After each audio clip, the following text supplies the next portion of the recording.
Hello and welcome to the Daily Space. I am your host, Dr. Pamela Gay, And I am your host, Beth Johnson. and we are here to put science in your brain. Our world is composed of many different things, of many different origins. When the Earth formed, it had a nice mix of ingredients, but in the hot mineral forming mix, the heavy elements inconveniently sank downwards, and in many cases stayed permanently out of reach. On the list of sunk toward the core elements is phosphorus, one of the most necessary elements for life. From the ATP that powers cells to the DNA that records who we are. Phosphorus is a key ingredient in biological reactions. So if the phosphorus the Earth formed with got locked away in our world, where did the phosphorus for life come from? It was originally thought that asteroid impacts and comets could be to blame, but new research points to a less flashy origin. On any given day, we probably don't notice dust or how it interacts with and builds up in the environment around us. Throw a rock through a window and someone will notice. Smash a snowball into a wall, someone's going to go see what just happened. But dust? Not so much. And this is because humans are bad at noticing gradual change, both in our homes and in our world. New research published in the Journal of Geological Research, Space Physics, and led by John Plain, finds that the constant bombardment of phosphorus-rich dust onto the Earth is likely the primary source of biologically used phosphorus. As grains burn up in the atmosphere, often seen as shooting stars, phosphorus from the grains and oxygen form phosphorus monoxide. As this molecule travels through the atmosphere, it will undergo various reactions, becoming H3PO3 and H3PO4 as it settles as meteoritic smoke particles through the atmosphere. If you were to try and measure the amount of material that lands on any one place on our planet each year, it would be a struggle. Just 100,000th of a gram hits each square meter each year. But our world is big, and that small amount adds up to about 1,000 kilograms of phosphorus incoming every year. It's still not a lot, but given the fullness of time, it has been enough. We aren't just made of stardust that formed our world. We are made of the constant influx of dust and the stuff of shooting stars. Recognizing that dust is a source of the stuff of life forces us to consider if dust and meteorites and other infalling material could also be bringers of life. In a new paper in Bioscience, Anthony Ricciardi and his colleagues consider the issues of microbiological contamination, both of our world and others. Riccardi points out that owing to their massive costs to resource sectors and human health, biological invasions are a global biosecurity issue requiring rigorous transboundary solutions. And as that last story pointed out, our atmosphere is not the solution we need it to be. Research looking at invasive species like the murder hornets in the American Northwest, thank you 2020, shows us the essentials. Riccardi explains research in invasion science has produced novel insights for epidemiology, rapid evolution, the relationship between biodiversity and community stability, and the dynamics of predator prey and parasite host interactions, among many other concepts. Protocols for early detection, hazard assessment, rapid response, and containment procedures currently employed for invasive species on Earth could be adapted for dealing with potential extraterrestrial contaminants. And this leads to a potentially new and fascinating interdisciplinary field, planetary biosecurity, that brings together invasive species studying biologists and astrobiologists to try and protect our planet from potential invasion. I have to say, I want this field to stay theoretical for a good long time, but I also really look forward to reading the papers coming out of these new collaborations. Not wanting to find alien life invading Earth is not the same thing as not wanting to find evidence of life. And I, for one, really want to find fossilized life on Mars. Unfortunately, for the smallest forms of life, it can get super hard to differentiate between minerals that grow chemically and structures that grow biologically. In a new study in the Journal of the Geological Society, researchers explore our Earth looking for the kinds of things that may one day confuse us on Mars. According to researcher Sean McKinnon, at some stage, a Mars rover will almost certainly find something that looks a lot like a fossil. So, being able to confidently distinguish these from structures and substances made by chemical reactions is vital. For every type of fossil out there, there is at least one non biological process that creates very similar things. So, there is a real need to improve our understanding of how these form. While it is relatively easy to find things that look identical, it can be trickstery to figure out how to say this one was formed by life and this one by other natural processes. Short of finding DNA, which isn't something we can do with fossils, we're going to have to be able to say these structures require either life or this specific environment. And when you find the structures in the wrong environment, here's to hoping life is what found a way. After the break, we're going to be back to talk about volcanoes and mass extinctions. Stay tuned.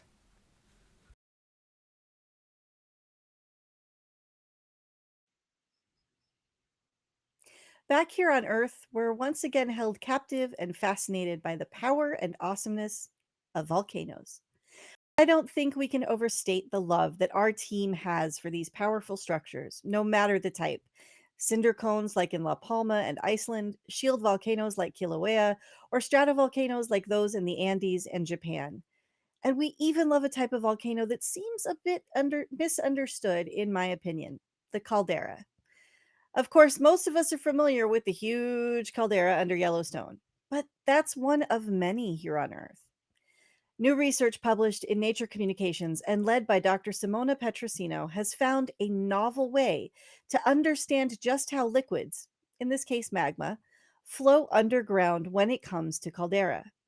Specifically, the team used ambient noise from the sea and the wind to map processes deep beneath the earth in a region known as the Phlegraean Fields or Campi Flegrei in Italy. Dr. Petrosino explains sea and wind constantly interact with the caldera and produce waves that scan its depth. Ambient noise waves enter the caldera with their direction changing above faults and magma feeding systems. Our work shows that while the change of direction is essential to detect structures, the loss of any directionality is a signal of activation. The energy release is followed by migrations of fluids that produce additional noise sources, hindering our ability to reconstruct directionality. Thus, the loss of directionality gives us a tool to track the migration of deep fluids before they reach the surface. When scientists analyzed noise data that was collected over the last decade, they found just such a loss of directionality in 2018, which corresponds to a time when some of those deep magmatic fluids migrated up into more shallow hydrothermal systems. That migration likely caused the earthquakes felt in the region in 2019. Co author De Siena goes on to further explain the volcano releases its stress through migration of fluids following paths opened during its intense activity in 1983 and 1984. These deep fluids combine with those from rainfalls, which make the shallow part of the volcano more permeable. This produces strong earthquakes like those recorded at the volcano in 2019 2020. By observing directionality changes through time, we can now detect the progressive migration of fluids towards the eastern caldera, whose structure suffers the largest stress and which acts as a barrier for further migration toward the east. This is an interesting new method to model the movement of deep magmatic fluids, and while it doesn't help precisely predict either earthquakes or eruptions as a result, it is definitely a step in the direction of understanding when activity levels are increasing for a caldera. That understanding could give us a bit of a heads up that something may happen relatively soon. Of course, understanding volcanoes today is fantastic. It could help save lives and property. But in geology, what's past is present, and so it's also helpful to understand processes and results in the geologic past to prepare for the possibilities of the future, which is a long winded way of saying that a team of scientists have studied the EndPermian extinction 250 million years ago and found that volcanoes added to the demise of 80 to 90% of life on Earth. Published in the journal Science Advances, a new paper provides an analysis of minerals found in southern China that show there was another set of volcanic eruptions that produced a volcanic winter. That winter lowered temperatures around the globe and added stress to the biological systems in existence, adding to the list of causes that wiped out so many species. This is a multi step process. First, volcanic eruptions known as the Siberian Traps produced an incredible amount of volcanic rock in Russia's Siberia province. Those eruptions released a ton of carbon dioxide, which decreased the oxygenation of the oceans and killed off marine life. Additionally, the eruptions covered the land in layers of ash, which wiped out a lot of flora and fauna. And finally, as co author Michael Rampino explains, sulfuric acid atmospheric aerosols produced by the eruptions may have been the cause of rapid global cooling of several degrees prior to the severe warming seen across the end Permian mass extinction interval. But those last eruptions weren't part of the Siberian traps. They were located in South China and included dozens of eruptions over time. And there are likely eruptions that happened elsewhere that added even more to the environmental stress. What it comes down to is that the end Permian extinction wasn't caused by a single event, but rather a series of intense and large volcanic eruptions in a variety of places on Earth, all of which added up to an incredible loss of biological diversity. Oof. After the break, we'll wander away from our earthly matters and head out to understand why galaxies lose their star forming gases. Stay tuned.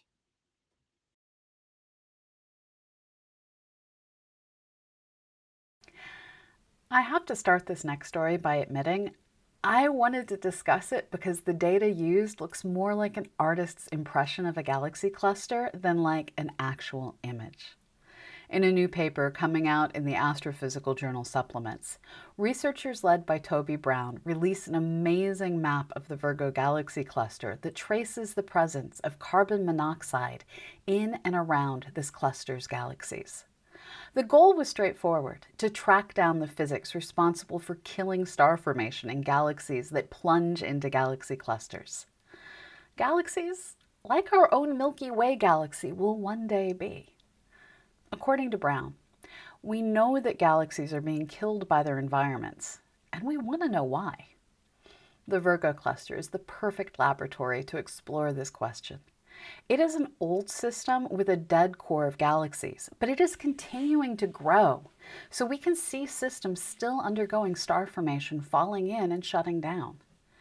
The big picture of what is going on has been known for decades. As a galaxy falls into the high-density environment of a cluster, it takes on a series of enemies. On one hand, the intra-cluster gas is pushing on the infalling galaxies, and through a process called ram pressure stripping, those galaxies get star-forming materials pushed out. Infalling galaxies also go through increasing numbers of close encounters with other galaxies, and these high-speed encounters gravitationally pull more material out of the systems through a process called galaxy harassment. The language of galaxy interactions, it's violent, and every violent encounter leaves galaxies with less material to form stars. Brown explains, gas stripping is one of the most spectacular and violent external mechanisms that can shut down star formation in galaxies.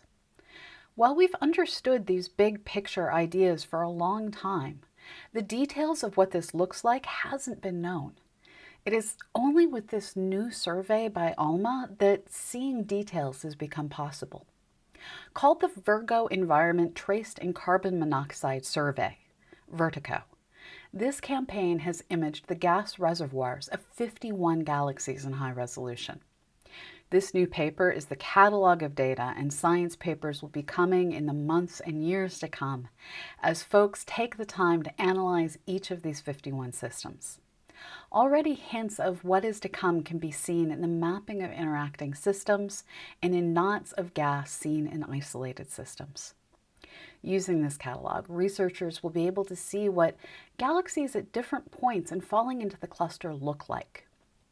They'll be able to study those solitary systems and interacting systems. And just like it is possible to piece together how humans age by looking at all the people in the mall on a Saturday afternoon and seeing how individuals of every age appear, we will be able to piece together how galaxies die by seeing how they change at every step of falling into the cluster. This is beautiful data, and it is going to allow amazing science, and I am here for it. As new results come in, we'll bring them to you here on the Daily Space. After the break, we'll be back to talk about what's up and what is going dark in the night sky. Stay tuned.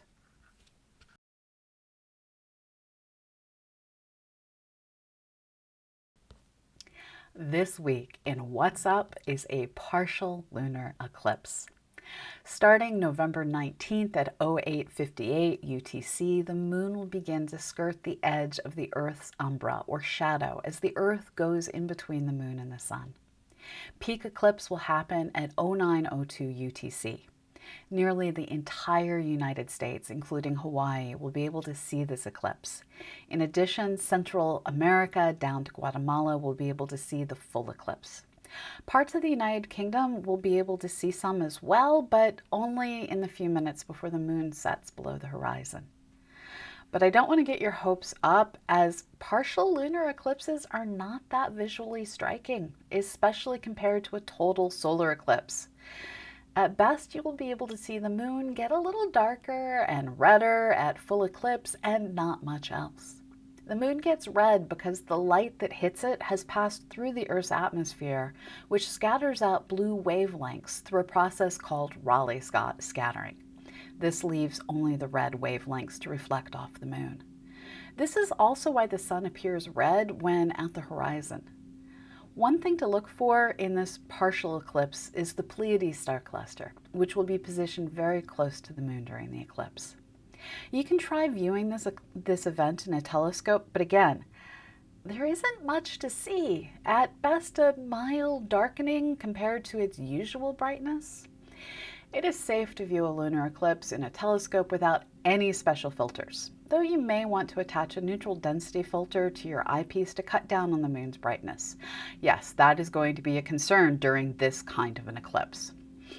These are sometimes included with a telescope, but are inexpensive to purchase separately. They are often marketed as moon filters because that is what they are mainly used for.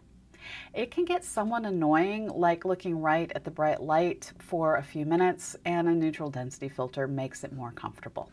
So-called variable moon filters consist of two moon filters attached together with a ring in the middle so they can rotate freely. These allow you to change the amount of light transmission easily to adjust for the brightness of different moon phases. You may want to get one of these if the moon is one of your main interests in the sky, as it is more flexible than a fixed transmission moon filter. The moon has many different features of all shapes and sizes that it rewards coming back again and again as different portions of its surface are illuminated. Counterintuitively, the worst time to view the moon is during the full moon phase, which is what we have during an eclipse. This is because the entire disk is evenly illuminated. You want some parts to be dark so that the contrast between light and dark allows you to see features better. You want those shadows. You can get a variable moon filter and help support our efforts to put science into your brain by purchasing one using the Amazon affiliate link in the show notes at dailyspace.org. This has been The Daily Space. You can find more information on all our stories, including images and some finding notes, at dailyspace.org. As always, we're here thanks to the generous donations of people like you. If you like our content, please consider joining our Patreon at patreon.com/CosmoQuestX.